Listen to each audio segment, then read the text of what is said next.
अस्सलाम वालेकुम। एक बार फिर हम अपने तालीमी चैनल के साथ हाज़िर हैं। इस चैनल को तो देखना लाजिम है क्योंकि ये उन स्टूडेंट की हेल्प है जो कि यूनिवर्सिटीज़ की बड़ी फ़ीसेस अदा नहीं कर सकते। हम इस चैनल के ज़रिए उन स्टूडेंट की फ़ीस अदा करने की कोशिश करेंगे। लिहाजा आप सब लोगों से रिक्वेस्ट है कि इस चैनल को सब्सक्राइब करें और बेल के बटन को प्रेस करें ताकि आने वाली तमाम वीडियोज़ आपको टाइम पे मिल सकें। आई रिक्वेस्ट ऑल दोस्त who are living outside the Pakistan, please subscribe this channel. This is an education channel. This is channel for the help of those students who cannot afford the heavy fees of the universities. Therefore, you are requested to please subscribe this channel and press the bell button for update the upcoming videos. हमने अपनी इससे पहले वाली speech discussion में risk के बारे में पढ़ा कि रिस्क क्या होता है, रिस्क कितने किस्म का होता है। हम जो रिस्क को सिर्फ मनी समझते हैं, मनी सिर्फ रिस्क नहीं है। वो तमाम चीज़ें जो कि हमने पिछले पार्ट में पढ़ी थी, बोली बताई थी, वो सब रिस्क की किस्में हैं। इसमें इज़्ज़त है, सेहत है, नेक औलाद है, नेक बीवी है, इख्तियार है, इल्म है, हुनर है, टैलेंट है, अच्छा दो, ये सब इन्फिनाइट लिस्ट पर है। इन्फिनाइट लिस्ट है जो रिस्क के बारे में बताती है। ये सब रिस्क की किस्में हैं। अगर हम रिस्क के सही मायनों को समझ जाएं तो हमारे लिए सारी टेंशन, हमारी सारी परेशानियां दूर हो जाएं। हम सिर्फ रिस्क को मनी समझते हैं, जबकि मनी जो है वो इन तमाम चीज़ों की बाय प्रोडक्ट है। मनी जो है उन तमाम चीज़ों की बाय प्रोडक्ट है। मनी खुद ब खुद आ जाएगी अगर ये चीज़ें हम में मौजूद होंगी। आज हम अपने इस डिस्कशन में जो टॉपिक डिस्कस करेंगे वो ये है कि रिस्क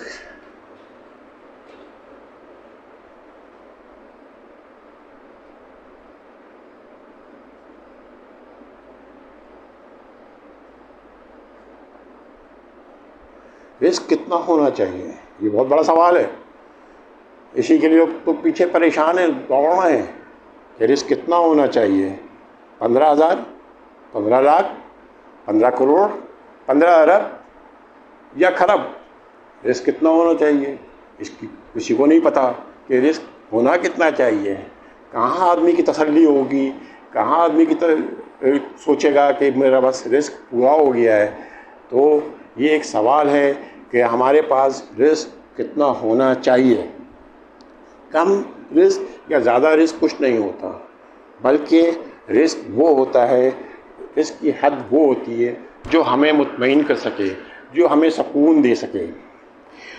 रिस्क सिर्फ उतना होना चाहिए जो हम इत्मीनान और सुकून के साथ ज़िंदगी गुजार सकें। रिस्क में लालच नहीं होना चाहिए। लालच बुरी बला है। अगर रिस्क के अंदर लालच आ गया,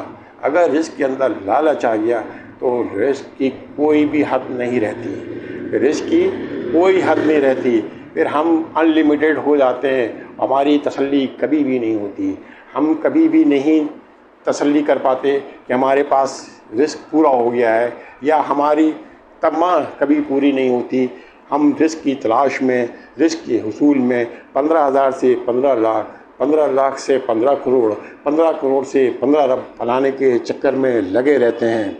तो आपको रिस्क के बारे में अपनी सोच को तब्दील करना पड़ेगा। मेरी स्पीच आप लोगों के लिए आई ओपनर होनी चाहिए। इस रिस्क के लिए आप जो इतनी तवबाह करते हैं, ये तो आपको सुकून से दूर ले जा रही है, आपको तबाह बर्बाद कर रही है। आप अपनी सेहत ख़राब कर रहे हैं, आप हर तरह से पीछे हो रहे हैं क्योंकि आप पैसे के पीछे भाग रहे हैं। पैसे के पीछे ना भागें, पैसे के पीछे ना भागें। पैसा आपके पीछे भागेगा, पैसा आपके पीछे भागेगा। अब रिस्क कितना होना चाहिए, इसकी बहुत सारी एग्जांपल हम दे सकते हैं कि रिस्क कितना होना चाहिए। रिस्क इतना होना चाहिए मेरे हिसाब से कि किसी को देते हुए तकलीफ़ ना हो। यानी कि अगर किसी को आपने हेल्प करनी है और आप उसको कुछ हेल्प कर रहे हैं, उसकी मदद कर रहे हैं, तो उसको आपको देने के बाद अफसोस नहीं होना चाहिए कि मेरे पास रिस्क इतना हो गया, मेरे पास इतना सक्षम हो गया, अफसोस नहीं होना चाहिए। जो दे दिया दे दिया, बस अल्लाह ताला और आपको अता करेगा। तो रिस्क इतना होना चाहिए जितना आपको देने के बाद तकलीफ़ ना हो। रिस्क कितना होना चाहिए, इसको हम एक तरह से और सोच सकते हैं, इतना होना चाहिए कि छोड़ के जाना आसानी हो। रिस्क को छोड़ कर जाना आसान हो, ऐसा ना हो कि हम परेशान, रिस्क कमा रहे हैं, जमा कर लिया, अब जाने का वक्त आ गया तो हम परेशान हैं, अरे अभी तो मैंने पैसा जमा किया है, अभी तो मैंने इसको एंजॉय भी नहीं किया, अभी तो मुझे मकान बनाना था, अभी तो मुझे गाड़ी ख़रीदनी थी, अभी तो मुझको ये करना था। रिस्क सिर्फ इतना होना चाहिए कि उसको छोड़ के जाने में आसानी हो, क्योंकि आप जो ऊपर जाएंगे बग़ैर जेबों वाला कपड़े पहन के जाएंगे, उसमें कुछ भी नहीं लेके साथ जाएंगे। इसलिए सिर्फ इतना रिस्क अपने पास रखें जितना छोड़कर जाने में आपको आसानी हो। मोमिन के लिए रिस्क सिर्फ इतना ही काफ़ी है कि वो अपने घर वालों के लिए और अपने रिश्तेदारों के लिए एक अच्छी ज़िंदगी गुजार सके, और उसको छोड़ जब वो दुनिया से जा रहा हो तो उसको कोई अफसोस नहीं हो रहा हो, उसको कोई दुख ना हो रहा हो, उसको कोई मदावा ना हो कि मेरे हाय हाय मेरे इतने पैसे पड़े रहे हैं बैंक के अंदर, अब इसका क्या होगा, इसका कैसे इस्तेमाल होगा, अभी तो ये दुख मदावा उसमें नहीं होना चाहिए। सपोज़ अगर एक कमरा है, आप यहाँ कमरे में बैठे हैं और आपसे कहा जाए कि आफत आ गई है, आप इस कमरे से फ़ौरन निकलें, तो आप इमरजेंसी में निकलेंगे तो इस कमरे से क्या उठाएंगे? वही चीज़ें उठाएंगे जो आपके लिए ज़रूरी होंगी, जो आप बेहतर समझते हैं कि लाइफ गुजारने के लिए मैंडेटरी है, कंपलसरी है, वही चीज़ें लेके फ़ौरन बाहर निकलेंगे। सही ऐसा ही है ना, क्योंकि आप सारी चीज़ें लेके नहीं जा सकते कमरे से, आपको मकान इमीडिएट खाली करना है तो आप ज़रूरी चीज़ें लेकर बाहर आ जाएंगे। तो इतनी ही चीज़ें इतना ही रिस्क आपको अपने पास रखना है कि जो आप आसानी के साथ छोड़ के चले जाएं।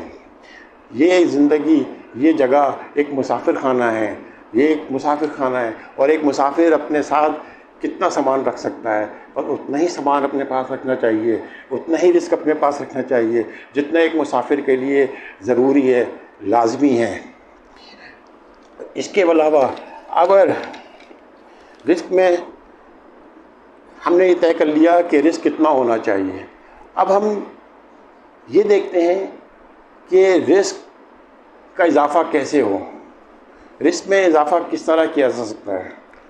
अल्हम्दुलिल्लाह, अल्लाह का शुक्र अदा करने से रिस्क में बहुत इजाफ़ा होता है। आप अल्लाह की ज़ात का चाहे हर वक्त शुक्र अदा करते रहें, हर वक्त शुक्र अदा करते रहें, आपके रिस्क में बेइंतहा इजाफ़ा होगा। इस्तग़फ़ार पढ़ते रहें, आपके रिस्क में बेइंतहा इजाफ़ा होगा। ये दो वो कुलिये हैं जो अज़वाइब कुलिये हैं, इनके लिए कोई ये नहीं कहना कि इसको आज़मा के देख लो, ये आज़माए हुए कुलिये हैं, आज़माई हुई बातें हैं। आप अल्लाह का जितना शुक्र अदा करेंगे अल्लाह उसका उतना ही बड़ा सिला देता रहेगा, जितनी इस्तग़फ़ार करेंगे अल्लाह आपके रिस्क में उतना ही इजाफ़ा करता रहेगा। एक और जो तरीक़ा है रिस्क में इजाफ़ा करने का, वो ये है कि आप रिस्क किसी को बाँटें, रिस्क दें। रिस्क बाँटने से बढ़ता है, रिस्क देने से बढ़ता है। ये कौन कह रहा है? ये मेरा रब कह रहा है। मेरा रब ये कह रहा है कि रिस्क बांटो, तुम्हारा रिस्क बढ़ेगा। मेरा रब ये नहीं कह रहा कि रिस्क बांटो, तुम्हारा रिस्क शायद बढ़ जाए। ये कन्फर्म कह रहा है मेरा रब कि रिस्क बांटो, इंशाअल्लाह रिस्क बढ़ेगा। अक्सर लोग कहते हैं हमारे पास तो इतनी गुंजाइश ही नहीं है, हम अपनी कहाँ से दे दें? जो भी अवेलेबल है आपके पास उसमें से दे दें। वो आपके पास अगर एक रोटी है तो आधी रोटी गरीब को, ज़रूरतमंद को दे दें, आधी रोटी आप खा लें, यही रिस्क आपको डबल करके मिल जाएगा। आपके पास अगर 1 रुपया है, 50 पैसे किसी को दे दें, अगर आपके पास यही 50 पैसे 1 रुपये में कन्वर्ट होकर आ जाएंगे। आपके पास जो मौजूद है वो दे दें। अगर आप इतने हैं कि आपके पास कुछ देने के लिए नहीं है तो कम से कम सामने वाले को एक मुस्कुराहट दे दें। ये भी बहुत बड़ा सदका है देने के लिए। वो मुस्कुराहट एक प्लीजेंट पर्सनैलिटी के नाम की जाती है। आप देखेंगे ऐसे लोग जो प्रेजेंट पर्सनैलिटी रखते हैं, अच्छे रिच लोग होते हैं, तो आप एक मुस्कुराहट लोगों को दे दें, अच्छा मशवरा लोगों को दे दें, अच्छी एडवाइस लोगों को दे दें। ये भी रिस्क बांटने का तरीका है। किसी को अच्छा मशवरा दे दिया, किसी को अच्छी एडवाइस दे दी, किसी को मुस्कुराहट दे दिया, ये सब रिस्क बांटने के तरीके हैं। ये ज़रूरी नहीं है कि आप मिलियन रुपये किसी को दें।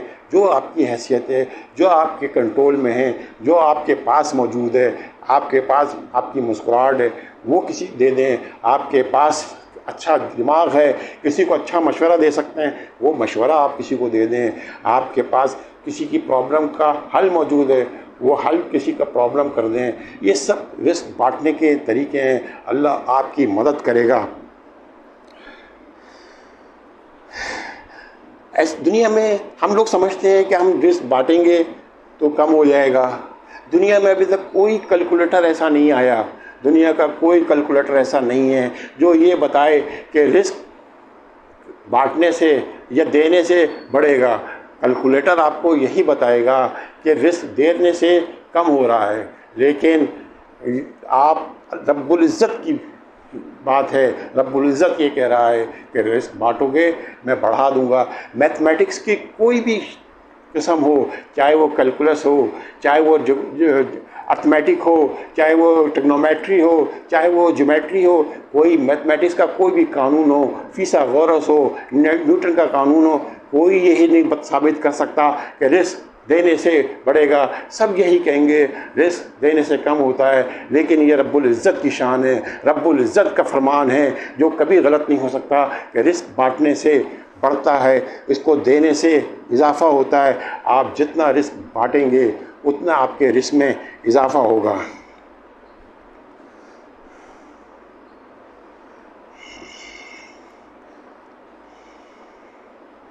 इसके अलावा दूसरी बात जो है वो ये है कि सच बोलें।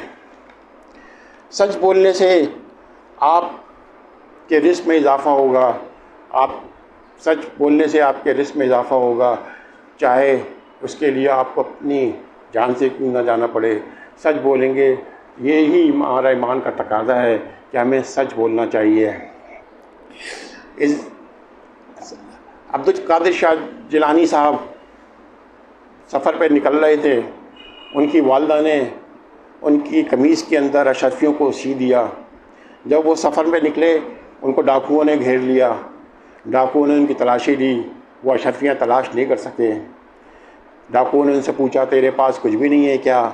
उसने कहा नहीं है, मेरे पास अशरफियाँ हैं। तो डाकुओं ने कहा लेकिन हमें तो नहीं मिली। उसने कहा मेरी वालिदा ने इस कमीज़ में सी हुई हैं, इसलिए आपको नहीं मिली, आप इस कमीज़ में से निकाल लें। डाकू परेशान हो गए उसकी सच्चाई, बच्चे की सच्चाई देख के, और उन्होंने डाके डालने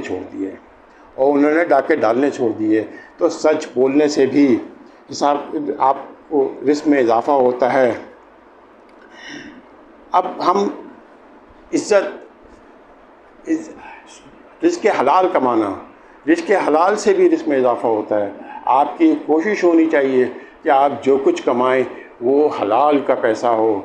अगर आप ऐसे घराने देखेंगे जहाँ पे हराम के पैसे आ रहे होंगे तो वो लोग परेशान मिलेंगे, हर वक्त टेंशन में मिलेंगे, उनके घर बीमारियाँ होंगी, परेशानियाँ होंगी, उनकी औलाद नाफरमान होगी। लेकिन अगर आपने रिस्क हलाल कमाया हुआ है, आपने रिस्क हलाल से अपने बच्चों की परवरिश की हुई है, तो आपके घर में भी सुकून होगा, आपके बच्चे भी नेक होंगे, आप खुद भी पुरसुकून और सुकून की नींद सो रहे होंगे। तो रिस्क हलाल भी एक बहुत बड़ी नेमत है। अल्लामा इकबाल के वालिद साहब सूद का बिज़नेस किया करते थे। जब अल्लामा इकबाल की पैदाइश हुई तो आपकी वालिदा ने दूध पिलाने से मना कर दिया कि मैं दूध नहीं पिला सकती क्योंकि इसमें सूद का पैसा शामिल है। उन्होंने अपने जहेज़ के ज़ेवर को बेचा और उसके अवज़ एक बकरी ख़रीदी और उस बकरी के दूध से आपने अल्लामा इकबाल की परवरिश की। ये वही हलाल की पैसों का नतीजा निकला कि अल्लामा इकबाल एक इतना बड़ा मुफक्किर, इतना बड़ा शायर बन गया क्योंकि वो हलाल के पैसों से परवरिश की गई। उसके बाद आपके वालिद साहब के भी समझ में आ गया और उन्होंने वो कारोबार छोड़ दिया। हम अपने पैसे को बचा के रखते हैं, कंजूसी करते हैं और समझते हैं कि हमारे कल काम आएगा। कल कुछ काम नहीं आएगा, कल वही काम आएगा जो कल आपके पास होगा, कल वो नहीं काम आएगा जो आप बचा के रखेंगे। इसलिए मेरी आपसे गुजारिश है कि आप अपनी कंजूसी पैसे खर्च करने में ना करें। हमने अपनी कंजूसी को मुख्तलिफ़ नाम दिए हुए हैं। हम कहते हैं कि हम बहुत कनात पसंद हैं, हम कहते हैं ये पैसा मैंने कल के लिए रखा हुआ है, हम कहते हैं ये हमने बच्चों के लिए रखा हुआ है, हम कहते हैं ये पैसा जो है मैंने अपनी औलाद के लिए रख लिया है, हम कहते हैं कि मैं फ़जूल खर्ची नहीं करता, ये मैं पैसे खर्च करना फ़जूल खर्ची है। ये हमने अपनी कंजूसी के मुख्तलिफ़ नाम रखे हुए हैं, हालांकि कंजूसी नहीं करनी चाहिए। हम जितने खर्च करने में फ़राग़ दिल होंगे उतनी ही ज़्यादा हमारे रिस्क में इजाफ़ा होगा। लिहाजा मैं आप सब लोगों से फिर गुजारिश करता हूँ कि आप इस चैनल के तवस्सुस से उन तमाम तलबा की मदद करें जो कि यूनिवर्सिटी की हैवी फ़ीस अदा नहीं कर सकते, ताकि उन तमाम तलबा को अच्छी तालीम मिल सके और वो भी इस माशरे का एक मुफीद हिस्सा बन सकें, क्योंकि तालीम तो सबके लिए है। बहुत बहुत शुक्रिया। Thank you very much.